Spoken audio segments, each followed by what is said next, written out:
আসসালামু আলাইকুম বন্ধুগণ, তাজ ভিলেজ ফুডে আপনাদের সকলকে স্বাগত। আশা করি আপনারা সকলেই ভালো আছেন। আজ আমি আর একটা রান্নার ভিডিও নিয়ে হাজির হয়েছি। হ্যাঁ বন্ধুরা, আজ আমি বানিয়ে ফেলছি ইলিশ মাছ দিয়ে সর্ষে। এটি কীভাবে বানিয়ে নিচ্ছি দেখে নিন।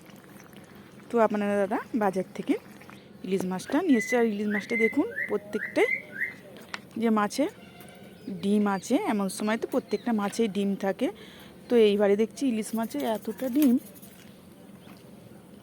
যেন দেখা যায় না। তো আমি কি করেছি, এতে নুন আর হলুদ মাখিয়ে এটিকে এক সাইডে রেখে দেবো। দেখেন আমার ভালোভাবে নুন হলুদ মাখানো হয়ে গেছে। এটিকে আমি এক সাইডে রেখে দিচ্ছি। আর এখানে নিয়ে নিচ্ছি সর্ষে আর 4টে কাঁচা লঙ্কা। এখানে আমি একরকমই সর্ষেটা নিয়েছি। তো এটি পেস্ট করবার সময় অল্প একটু নুন দিয়ে দিয়েছি, দিয়ে এটি ভালোভাবে পেস্ট করে নিয়েছি। তো পেস্ট করে নেবার পর একটা ছাঁকনিতে আমি ভালোভাবে এটিকে ছেঁকে নেব। তো আমার সর্ষেটা ভালোভাবে ছাঁকা হয়ে গেছে। তো আমি গ্যাসে একটা কড়া বসিয়ে দিয়েছি আর দিয়ে দিচ্ছি আমি তেল। তো তেলটায় আমি ফোড়ন দিয়ে দিচ্ছি কালো জিরে, আর আমি এতে দিয়ে দেবো 4টে কাঁচা লঙ্কা। কাঁচা লঙ্কা মাঝখান দিচ্ছি চিড়ে নিয়েছি। সেখানে আমি দিয়ে দিচ্ছি বড়ো সাইজে 2টো পেঁয়াজকে বেটে নিয়েছি, সেটার মধ্যে দিয়ে দিলাম।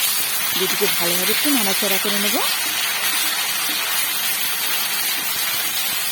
সেটিকে একটু নাড়াচাড়া করে নিচ্ছি। সেটা আমি দিয়ে দিলাম আদা রসুন বাটা,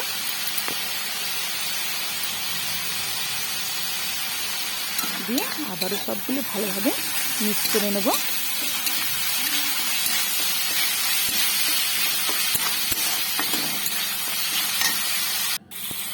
তো এতে আমি একে একে মশলা সব দিয়ে দেবো। নুন, হলুদ গুঁড়ো দিয়ে একটু নাড়াচাড়া করে নেব যাতে নিচে বসে না যায়। জিরে গুঁড়ো আর শুকনো লঙ্কার গুঁড়ো দিয়ে সবগুলি ভালোভাবে একটু মেনে নেব।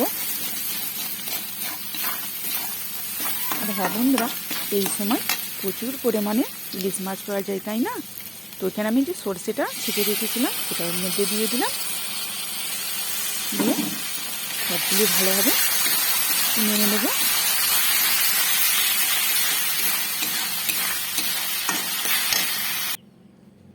সেটিকে ভালোভাবে নেড়ে চেড়ে নিচ্ছে। আর বাটিটাও ধুয়ে একটু অল্প পানি দিয়ে দিলাম। দেখুন আকাশটাও যা ডাকছে। এটিকে কষতে কষতে ভালোভাবে তেলটা যখন ছেড়ে যাবে, উপরে তেলটা উঠে আসবে, তখন আমি মাছগুলো দেব। তো হ্যাঁ বন্ধুরা, এরকমভাবে একবার সর্ষে ইলিশ রান্না করে দেখবেন, ওরা সকলে খুবই পছন্দ করবে। তো আমার তেলটা দেখুন উপরে উঠে গেছে। আর যে নুন হলুদ মাখিয়ে রেখেছিলাম মাছটা, একে একে আমি মাছগুলো মশলার মধ্যে দিয়ে দেবো। তো একে একে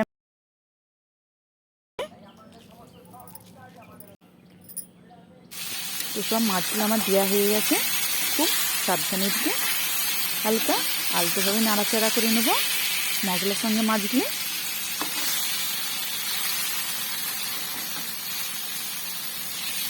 তো মাছগুলো আমি ভালোভাবে হালকাভাবে নাড়াচাড়া করে নিচ্ছি। আর যেহেতু ইলিশ মাছ খুবই নরম, তাই ভেঙে যাবার ভয়।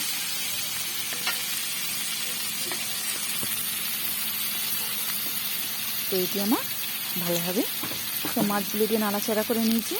এবার এর মধ্যে দিয়ে দেবো পানি। তো পানিটা আমার দেওয়া হয়ে গেছে। মাছটা ভালোভাবে ফুটে গেছে।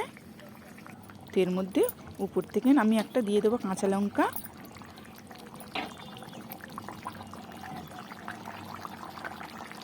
আর দিয়ে দেবো আমি সর্ষের তেল। হ্যাঁ বন্ধুরা, ভিডিও যদি আমার ভালো লেগে থাকে লাইক কমেন্ট আর সাবস্ক্রাইব করে বেল আইকন প্রেস করে অল করতে ভুলবেন না। প্লিজ প্লিজ সাবস্ক্রাইবটি করে দেবেন আর বেশি বেশি করে শেয়ার করে দেবেন। ব্যাস, আজকে রেডি হয়ে গেল আমার সর্ষে ইলিশ।